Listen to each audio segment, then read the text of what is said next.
murabizi ko abantu bakora umushahara ubundi mu mwaka ugizwe n'iminsi 365, amafaranga agera mu kiganza cy'umuntu w'umunyamushahara inshuro 12 gusa. Mu minsi 365 ni iminsi 12 amafaranga akandagira mu kiganza cy'umuntu ukorera umushahara. Ndabakiriye muri studio za Mr Tech Rwanda. Maze iminsi nsoma ibinyamakuru mpuzamahanga, ibinyamakuru byo mu Rwanda, ariko nibanda cyane kuri iriya ntambara hagati ya Iran na Amerika. Njye naragiye ndeba noneho kuri ibi by'izamuka ry'ibiciro cyangwa se izamuka ry'ibikomoka kuri peteroli byagize ingaruka cyangwa se impact kuri ekonomi cyangwa se ku ngendo, ku bicuruzwa, aho usanga ibiciro byaragiye hejuru. Naribajije ngo bikomeje gutya byagenda biti.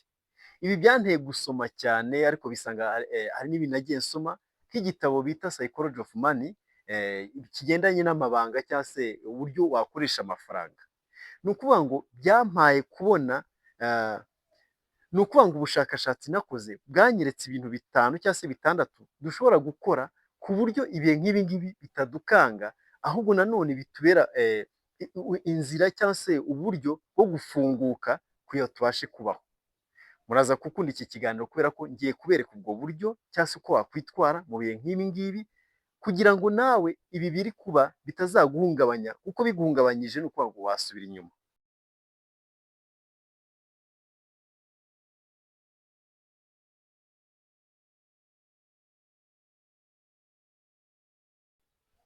Ikintu tugiye guheraho ni iki rero. Mbere na mbere tugomba kumva ngo ubuzima bundi bw'amafaranga tugomba kubwitwaramo gute.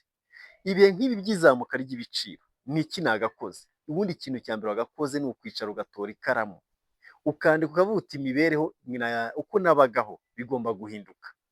Nakoraga ingendo zingana gutya, ndazigabanya. Murabizi ko kuva Kigali uza Huye birahenze cyane. Ese nzajya i Kigali ngiye gukora iki? Ukabipanga byose, ukabanza ukamera nk'umuntu ukoze meditation, ukavuga uti uko nabagaho reka mpindure, amazi si yayandi. Ni ukuvuga ngo nanone ukavuga uti nimba nahahaga ikintu kuwa mbere, kuwa kabiri nirwa ku isoko ngendagenda, ndagenda inshuro imwe nakoze agapapuro k'ibyo ndi bukenere, nk'inshuro ibyo ndi bukenere mu cyumweru mbihahe. Icyo ni ikintu cya mbere cyo kugabanya ingendo, kugira tugabanye amafaranga twatakazagaho. Nicyo nabwiye ngo ni ugusubira inyuma tukareba icyo twagakoze kugira ngo za ngendo tuzigabanye amafaranga abe make. Icyo ni kimwe. Reka mbabwire ikindi cya kabiri. Reka mpere nko ku bantu b'umushahara. Murabizi ko abantu bakora umushahara ubundi mu mwaka ugizwe n'iminsi 365, amafaranga agera mu kiganza cy'umuntu w'umunyamushahara inshuro 12 gusa. Mu minsi 365 ni iminsi 12 amafaranga akandagira mu kiganza cy'umuntu ukorera umushahara. Wabaho ute? Aha naho ngiye kuvugaho ikintu. Ni ukuvuga ngo ubundi amafaranga ameze nk'amaraso. Ntabwo ushobora kuvuga ngo amaraso, ndabona amaraso mu gihe gito, ikindi ahagarare, ikindi agaruke, ikindi ahagarare, ubundi nkomeze mbeho. Wahita upfa. Ni ukuvuga ngo n'amafaranga ni kimwe rero, niyo mpamvu usanga duhora mu bibazo abanyamishahara, ya mafaranga aje mu nshuro 12 azasanga warakakaye. Aha ngaha ikintu ngiye kuvuga ni iki. Inshuro nyinshi usanga iyo dutashye twicara gutya, ukirebera televiziyo ukagereka akaguru ku kandi, ukumva ibintu ni sawa sawa, ariko si cyo kintu cyo gukora muri iyi minsi. Ni ukuvuga ngo twagakwiye gutekereza akarima k'igikoni. Reka mpinge akarima k'igikoni kugira ngo ibyo nakeneraga mu rugo iwanjye nzabikore muri aka karima k'igikoni. Ndavuga nk'imboga, izo mboga za karoti, imbwija, intoryi, ibiki, ni ibintu ushobora guhinga, ariko ushobora no guhinga mu mifuka nk'uko nagiye mbyerekana, kugira ngo nawe ya mafaranga yinjiye muri ako karima k'igikoni utajyanye ku isoko ngo uhahe, uyite ko wayinjije. Ariko nanone reka mbabwira kandi, reka ntange urugero, kuki tutahinga izo mboga tugasagurira isoko? Birashoboka erega, byose ni mu mitwe yacu, uko tubyumva n'uko tubyakira, kandi ukirinda gukomplaininga cyangwa se guhora uganya. Iyo uri kuganya ni ukuvuga ngo ubuho ubwonko bwawe yuko bucika intege, ukaryama ukavuga uti ntegereje gupfa nta kindi.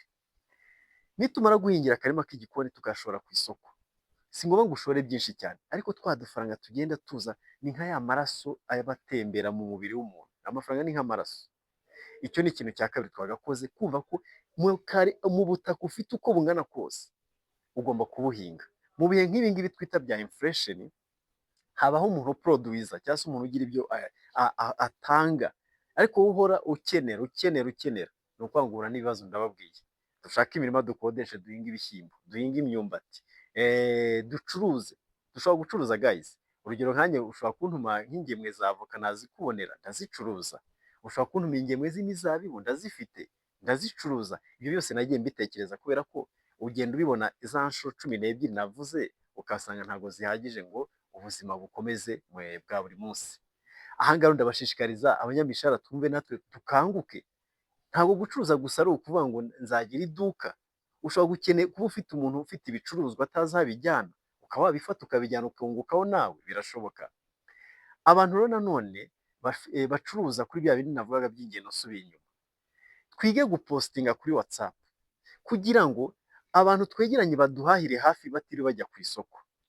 Wa muntu nanone ufite igicuruzwa azabona amafaranga, ntukene kukigura agihaye hafi y'amafaranga y'urugendo aba arayabitse. Ni ibintu byumvikana cyane. Icyo nacyo nkivuyeho. Reka mbereke ikindi cya gatatu. Mureke twige kubaho tutameze nk'abasaba uburenganzira abandi. Ngo ese ninambara umwenda barambona bati. Reka mbemeze ibintu byo kwiryagagura cyangwa se ibintu byo kwibona. Reka tubigabanye. Jya muri varize yawe, ujye mu kabati kawe, urebe inkweto ufitemo, urebe imyenda ufitemo, usubize amaso inyuma, urebe imyenda waguze ari uko uyikeneye. Uvuga uti nari nkeneye umupira, numvaga imbeho inyishe, umupira urakenewe, ni umwe watangiye gucuya.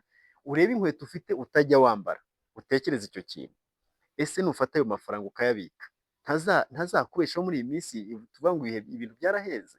Aha ngaha byanteye gutekereza ngo hari igihe tubona amafaranga tukiga ko tuyashaka, tukiga uko duhiga amafaranga nk'uko ndi kubivuga, ntitwiga uko bakoresha amafaranga. No mu ishuri nta hantu uzabyiga guys. Nujya mu ishuri ukambona abantu bize uko bakoresha amafaranga, how to use money mu cyongereza ariko babyita, uzaze nzagusengerera. Ntabibaho. Bakubwira uko ukorera amafaranga. Mbese uzakura amafaranga utize uko bayakoresha, aza mu ntoki agenda, aza mu ntoki agenda, ugasanga nta kintu utunga, ahubwo ni ukuvuga ngo wabaye nka cano, nk'inzira amafaranga anyuramo yigira ahandi. Niyo mpamvu ndi kwigisha ibintu kuko maze igihe mbisomaho, nsanga nkwiye kubisangiza abakunzi ba Mr Tech Rwanda. Amafaranga ni uko twiga uko tuyakoresha. Nimba mbonye amafaranga, sinzafata igihe cyo kuvuga ngo harya nayakoresheje gute. Oya, ahubwo ngomba gufata igihe cyo kuvuga ngo aya mafaranga mbonye ngomba kuyakoresha iki. Icyo ni icya gatatu. Icya kane, twige gusohoka gake. Bya biri tuvuga ngo ni kujya kurya hanze, reka mbyite gutyo. Iyo ugiye kurya hanze, inshuro nyinshi uzarebe umuceri wari kurya 1000 urya 3. Ibirayi wari kurya 1000 ubirya 3000 nabyo cyangwa se 2. Ni ukuvuga ngo inshuro nuzigabanya wari gusohoka hanze, ya mafaranga azagutunga ubone ibijya mu mubiri wawe, usange uri kubaho nta kibazo ufite. Ariko ni ukuwa mbere nushaka kuvuga ngo reka nsohoke njye kurya hanze, njye pizza n'ibindi n'ibi, uzabanze ukora umubare. Uzisanga uri mu bigeragezo runaka nutumvira izi nama. Ibi byose nabikoze kuko uraza gusanga utoraga akavuga ngo muri uyu mwaka nasohotse hehe, ese nari mbikeneye, nari ngiye kuganira n'umuntu koko biri ngombwa, ese nari naniwe koko ngiye uvuga ngo reka njye hanze. Uzasanga uvuga ngo ndumva nshaka kujya hanze, ugende. Ubwo buzima ntaho bwatugeze. Icyo ni icya kane navugaga. Icya gatanu rero ngiye kubabwira, ni ukwiga kuvuga ngo amafaranga ubundi turayakorera gute. Hari ikindi ngiye kuvuga rero, tugomba kubaho ku buryo twataragitinga amafaranga, dukurura amafaranga akadukunda. Ni ukuvuga ngo nimba amafaranga yankunze azaza, ariko ni ukuvuga ngo nimba atankunze ntazigera aza. Reka mbisobanure iki kintu kuko namaze iminsi ngikoraho ubushakashatsi mbishyira no muri pratique. Aha ngaha ngiye kuvuga ku banyamishahara. Abantu bose usanga bavuga ngo umushahara ni mubi. Umushahara si mubi, ntihazagire ukubeshya, burya abantu barabeshya. Ahubwo umushahara ikibazo cyawo ni ukuza wakwikubita mu ntoki ugasaba wese uvuga uti ewana ka karangi ndagatera, ngiye gutera akarangi, ngiye gusohoka, ngiye kugira gute, ugasaba amafaranga urimo urayasohora. Ariko ikintu gihari ni iki, amafaranga y'umushahara aje ugahita utekereza ukavuga uti reka nimba mfite inzu, aho kugira ngo mbe nyishyizemo amakaro, reka mbe nyiretse, mbe ndetse gato mbone ko nyakoresha ibindi, mbe nacuruza utundi tuntu, nacuruza imyaka, nacuruza imyenda, nagira gute. Si ngombwa ngo ucuruze byinshi kandi ya mafaranga ni ukuvuga ngo azabyara umusaruro. Ariko nuyafata ugafata ideni, ugahita ugenda ugahita ugura ikibanza, ni byiza, ukacyubaka ni byiza, ariko uko waje buri gihe ugashaka gusiga ya nzu nk'usigiriza, ni ukuvuga ngo uzabaho ubuziraherezo nta kintu ugeraho. Ariko ubundi umushahara ni inzira nziza yo kubona igishoro. Niyo wafata ideni ukubaka ukagira gute, rya deni rirarangira ugatangira kujya ubona bimwe na bimwe wakora. Ariko ikintu ushatse kwigishamo hano siko bigenda, nanjye ndiheraho. Abanyamushahara ni ukuvuga ngo bimeze nko kuvuga ngo ni ubucakara. Kumva ngo ni umushahara uzaza ku itariki 30, ndahita ngura ka mayoneze, ndahita ngura ubuki, ndahita ngura urukweto rwiza nurwo ntakeneye, ndahita nsohokana umwana wanjye nimba banyongeje agashahara arahita ava ku kigo yigagaho ajye ku kindi yishyure miliyoni 10. Iyo ni indwara abanyamishahara baturwaye. Niba twaryaga rimwe muri resitora turahita tujyayo inshuro 10, usange icyumweru kimwe aya mafaranga agize gute, arashize. Kandi ni ukuvuga ngo mu bihe nk'ibi ngibi uko nabivuze, iyo uproduwiza niho bigira gute, niho ugira icyo ubona. Ariko ufashe ya mafaranga ukayagura isambu, ukagenda ugashyiramo ibishyimbo, ukeza imifuka 4 y'ibishyimbo, ya mifuka ntiwongere kuyigura ku isoko, iyo turayita income. Amafaranga aje ni amafaranga aje. Niba ufite imyumbati ukaba wayishora niyo baguha 1000, niba ufite ibiti bya avoka ukaba washora bakaguha 500, bakaguha 1000, nawe urimo urakirigita ifaranga. Ni nka ya maraso arimo atembera, bizakubyarira umusaruro. Ibi rero narabisomye ndatekereza ngo kuki muri ibi bihe nk'ibi ngibi usanga mu by'ukuri ubuzima twabagamo buhita bukomeza. Ni ukuvuga ngo ntabwo twicara ngo dusubire inyuma, mureke dutore agakayi guys, twandike ngo amafaranga agiye kujya he, ntitwandike ngo ntitutangire kuryama ngo yagiye hehe. Ibi ni ukuvuga ngo nabitekereje mvuga ngo umuntu uza gukurikira iki kiganiro agakurikiza izi nama, agakurikiza ibyo bitabo nagiye nsoma, uburyo twataragitinga amafaranga, uburyo tugomba gukoresha amafaranga, tukari izo nyigisho twiga, ntitwige uko bayakorera gusa, twige n'uko bayakoresha, tukirinda ubwibone, tukirinda kuba nk'abasaba imbabazi abantu kugira ngo tubeho.